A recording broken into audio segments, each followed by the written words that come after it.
Across the boundless glittering galaxy of scientific history, Robert Hooke remains a fleeting shooting star, deliberately erased and hidden from public memory. He stood as a pioneering visionary beneath the delicate lens of early microscopes and a brilliant urban architect who rebuilt the broken ruins of London after the Great Fire. Yet trapped in bitter lifelong rivalry and deep resentment with Isaac Newton, he departed this world without a single official portrait left to preserve his face and features. Tonight, beneath the soft gentle glow of faint warm lamplight, we set out to search for this forgotten genius without a lasting likeness, slowing our breath to embrace those extraordinary moments of discovery once shrouded and dimmed by petty jealousy, unreasonable prejudice and unfair historical neglect.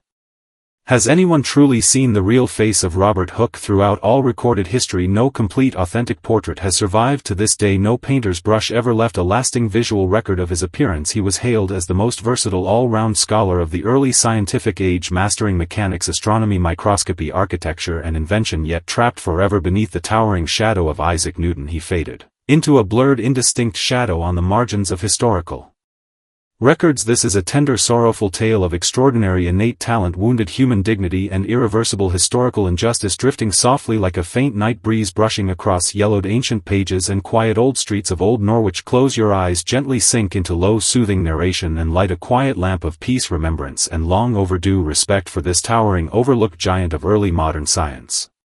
If exceptional natural talent is destined to become a heavy lifelong curse, Robert Hooke understood this bitter truth more deeply and painfully than any other mind of his time. He was the first human eye to observe and define the tiny structural units within cork and uncover the hidden microscopic framework of all living things. Yet he also saw far beyond scientific observation, recognizing the subtle twisted malice hidden within human nature, far more complex and cruel than any miniature detail revealed beneath a microscope's lens. Tonight, this quiet narrative carries no focus on cutthroat academic competition or bitter lifelong conflict. It lingers solely upon one lonely soul's unyielding persistence and unwavering devotion to pure, unvarnished truth. Settle into slow, unhurried storytelling and walk beside him through every weary, tender step of his bittersweet yet magnificently brilliant journey as a devoted erudite scholar.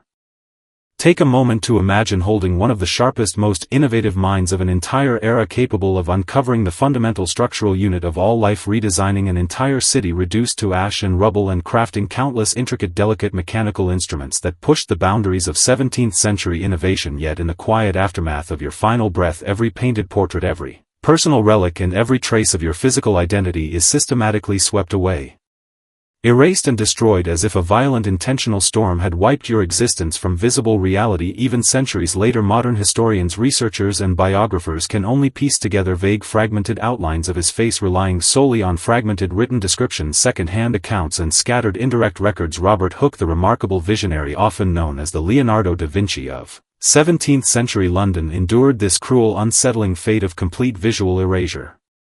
Tonight, accompanied by the soft flickering warmth of gentle hearth firelight, we wander slowly through this understated, heartfelt story and uncover the full, untold truth of his remarkable life. He exists as a quiet ghost, stripped of his earthly appearance by the cold hand of time and human malice, a silent martyr for scientific truth who guarded discovery and reason with quiet perseverance while lingering in the harsh, overwhelming shadow cast by Newton's eternal fame. Slow your breathing, ease your wandering mind and journey back to the bustling, conflict-filled experimental streets of 17th century London, an age defined by bold scientific breakthroughs, fierce academic disputes, lonely late-night research and quiet revolutionary discovery. The irreversible fracture that shaped Hooke's tragic legacy began in the year 1703 within the crowded, busy streets of London. In that quiet final season, Robert Hooke passed away in profound isolation after a long life dedicated tirelessly to scientific progress. As one of the founding core members of the prestigious Royal Society, he had devoted nearly 50 years of rigorous research, experimental work and thoughtful innovation to the advancement of natural philosophy. Yet shortly after his peaceful burial, the Royal Society prepared to relocate its headquarters to a new location under the direct supervision and authority of the newly appointed Society President Isaac Newton. Every official portrait of Hooke hanging steadily upon institutional walls vanished without reasonable explanation. Alongside his missing likeness, countless one-of-a-kind precision instruments, painstakingly designed, crafted and refined by Hooke's own skilled hands, also disappeared without trace. This widespread loss was never mere unfortunate coincidence or careless accident. It marked a deliberate, calculated campaign of lifelong rivalry extended beyond death, a cold-hearted effort to erase Hooke's contributions, reputation and legacy from official historical record. The root of Newton's deep, unrelenting hatred toward this thin, slightly hunched, reserved scholar stretched back through decades of bitter confrontation and public disagreement. Hooke had openly challenged and questioned Newton's early theories, publicly accusing him of borrowing and adapting core concepts related to universal gravitational attraction without proper credit. Their written correspondence grew sharp, hostile and unforgiving, and their academic clashes escalated into open confrontations during formal society meetings and scholarly gatherings. Newton's timeless famous quote, "If I have seen further, it is by standing on the shoulders of giants," widely celebrated as a humble expression of gratitude, holds far darker hidden meaning within its original historical context. Crafted as a subtle, cutting insult mocking Hooke's short, slender stature, curved spine and physical deformity. In the years following Hooke's quiet passing, he became the forgotten shadow crushed beneath the feet of the so-called giant, his groundbreaking achievements buried beneath overwhelming fame, his name marginalized and his visual identity intentionally destroyed. He remains the only preeminent foundational scientist in global scientific history left entirely without an official preserved portrait, a permanent haunting scar etched into the pages of scientific history, reminding future generations of the cruel cost of academic jealousy and human vanity. Set aside the heavy weight of heartbreaking lifelong rivalry and bitter historical conflict, and Robert Hooke's extraordinary life unfolds with the precise balance, tension and delicate, intricate craftsmanship of the coiled springs he famously invented in the quiet, damp days following rainfall in 1665. Hooke sat alone within his cluttered candlelit laboratory, holding a thin, simple slice of ordinary cork in his palm. Through the refined, upgraded lenses of his self-modified microscope, he directed his focused gaze into a hidden miniature world invisible to ordinary human eyes, and held his breath in quiet wonder. Within the circular framed view of his lens he observed neat, orderly rows of tiny hollow compartments arranged closely together, resembling the small solitary sleeping chambers built for monks in ancient monasteries. Inspired by this subtle visual similarity, he named these minuscule structural units cells, coining the term still universally used today, marking humanity's first clear, breathtaking glimpse into the microscopic building blocks of all living existence. In that pivotal, profound moment, Hooke's heart overflowed with pure, unbridled excitement and scientific wonder. Working tirelessly through endless sleepless nights, he illustrated every intricate microscopic detail with meticulous artistic skill, compiling vivid, detailed drawings into his revolutionary published work, Micrographia. This groundbreaking volume featured stunning depictions of compound fly eyes, sharp bee stings, segmented flea limbs and delicate plant textures, revealing the hidden complexity of the natural world. For the very first time, the entire city of London was consumed by overwhelming fascination and curiosity. Readers rushed to purchase and study his remarkable illustrations, and even King Charles II spent late midnight hours poring over the mysterious, enchanting imagery revealed by Hooke's powerful lenses. During this vibrant creative period, Hooke was no bitter, withdrawn rival consumed by competition. He embodied the boundless, curious wonder of a child captivated by every hidden secret of nature. Blessed with exceptional dexterous hands and sharp inventive intuition, he designed and constructed the most delicate miniature mechanical marvels of his age. His daily days flowed smoothly between polished metal gears, transparent glass lenses, carefully calibrated weights and experimental observation, forming the purest, tranquil chapter of his entire life, free from conflict, rivalry and public criticism.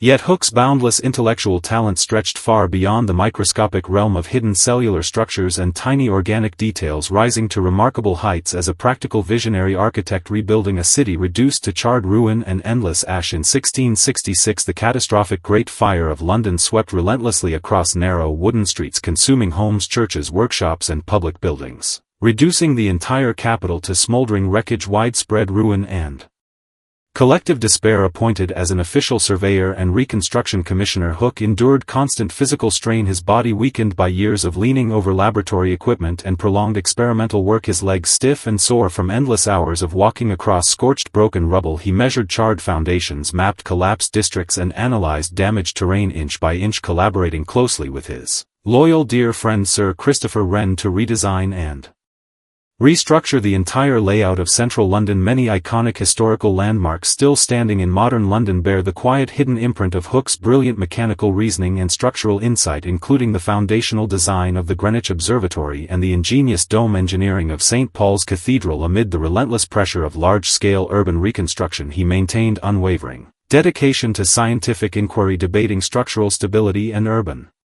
planning alongside fellow architects during busy exhausting daylight hours, then returning to dim candlelit studies at night, calculating arch stress, analyzing load distribution and refining mechanical principles. It was within this busy chaotic era of city rebuilding that he formulated his immortal fundamental law of physics known today as Hooke's law, defining the direct proportional relationship between applied force and material elongation, a foundational principle that would go on to support the design of every modern bridge, towering building and flexible structural system across the centuries, burdened by endless overlapping responsibilities stretched thin between public service architectural labor and private scientific research. His temperament gradually shifted, growing increasingly irritable, restless, suspicious, and easily provoked. His quiet inner exhaustion mounted day by day, overwhelmed by the heavy weight of endless unrecognized labor. He had dedicated his mind, his hands, and his health to the betterment of his city and the progress of scientific discovery, yet he never received the highest level of public honor, widespread recognition, or sincere gratitude. He deserved this lingering quiet pain of living forever, as the overlooked second-place genius slowly poisoned his spirit, fostering deep instinctive distrust and resentment toward the brilliant rising star Isaac Newton, whose rapid rise to fame overshadowed every contemporary scholar of his era. To fully understand Hooke's withdrawn defensive temperament and gradual emotional hardening, we must confront the cruel, unfair pressures and harsh social constraints imposed upon him by his time. Most historical accounts written by his rivals and critics depict him as gloomy, suspicious, irritable, and perpetually discontent, yet his personal laboratory journals, private notes, and experimental records reveal an entirely different, gentle, thoughtful, compassionate inner soul. He documented the dull, throbbing pain of chronic migraine, studied improved clock mechanisms to bring accurate, accessible timekeeping to ordinary working people, and devoted endless effort to practical inventions designed to ease daily human struggle. He never craved empty fame, malicious rivalry, or meaningless dominance. He simply longed deeply for sincere recognition, genuine respect, and acknowledgement of his lifelong contributions. Born as the son of a humble apothecary in a rigid, class-stratified society, Hooke faced overwhelming barriers from birth, forced to exert 10 times more effort than privileged scholars like Newton to secure academic status, social standing, and professional credibility. Constant absorbed focus on close microscopic observation and prolonged hunched labor permanently curved his spinal posture, altering his physical appearance and providing cruel ammunition for later mockery and personal attack. Like a tightly coiled spring stretched far beyond its natural limit by endless overwork, unfair criticism, and quiet marginalization, his spirit gradually reached breaking point. In his final declining years he retreated into near total seclusion, remaining confined within the shadowed quiet of his laboratory, continuing isolated, misunderstood experiments, refining unpolished theories, and preserving stacks of unpublished manuscripts filled with revolutionary ideas and universal cosmic insights. Until his last fading breath he clung firmly to his unshared research and unrecognized discoveries. After his lonely passing there were no heartfelt funeral odes, no public tributes, no official commemorations, only the chaotic, hurried disruption of the Royal Society relocation and the deliberate, permanent destruction of the painted portrait that once captured his sharp, intelligent gaze, resilient spirit, and quiet, dignified strength.